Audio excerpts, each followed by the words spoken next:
سپاس بۆ خوا لە خزمەتتان براکەین. بەڕاستی دەستخۆشی لێەکەم خوای گەورە دەمەنە درێژکە خوای گەورە بەرەکەت بخاتە کەناڵی ئامۆژگاری.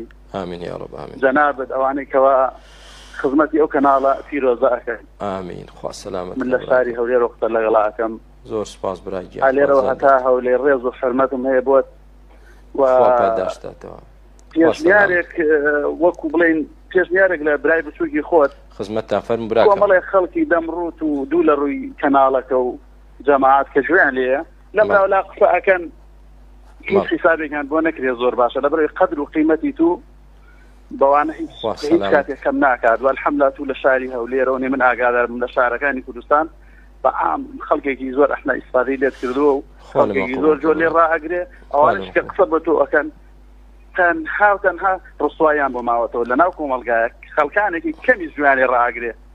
خوا زادداتەوە برا شیرنەکەم قسەکانت جوانە خوای گەورە بەرەکەت بخاتە ژیانی هەمومان بێگومان یعنی زۆر کەس هەیە سوبحان الله توانای ڕوبەڕووبوونەوە و مواجهەی نییە بێت ڕوبەڕوو پێت بڵێ ئەمە غەڵەتە بەو بەڵگەیە بەو دەلیلە لە دوورەوە هەر جنێوت پێدا هەر قسەی سووک دەکا هەر قسەی ناشرین دەکا جایە حەسادەتیە ئایا پێچەوانەی بیر و باوەڕ و عەقیدەیە یعنی بە هەر حاڵ هەر شتێک بێت ئێمە لە زانە بەرزەکان و پیاوچاکان و پێغەمبەران عەلەیهیمۇ الصەلاة وەسەلام مهمتر و گرنگتر نین کە ئەوان سەلامەت نەبوون لە دەستی کەسانی سەفیه و کەسانی منافق و دووڕوو بێدین کەواتە چۆن ئێمە سەلامەت دەبین.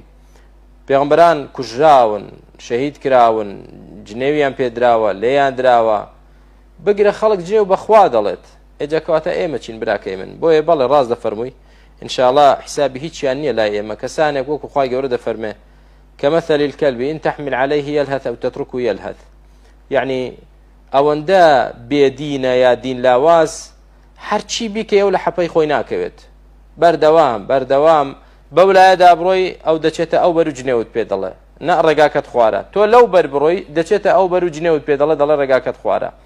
بۆیە سوپاس بۆ خوای گەورە حساب بۆ هیچیان ناکەین دەمانەوێت ڕێگای ڕاستی ئیسلام بگرین ئەوانەی لەو لاولان جنێومان پێ دەڵێن و قسەی سووک دەکەن بابیکەن قیامەت هەیە و حسابێک هەیە ڕۆژی دوایی ئینشاءڵڵا کە تاوانمان هەیە بۆ ئەوان دەچێت ئینشاءڵڵا و حەسەناتیانیش بۆ ئێمە دێ ئینشاءڵڵا.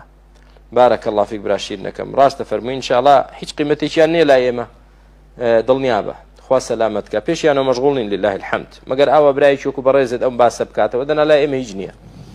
بەڵێ فەرموو.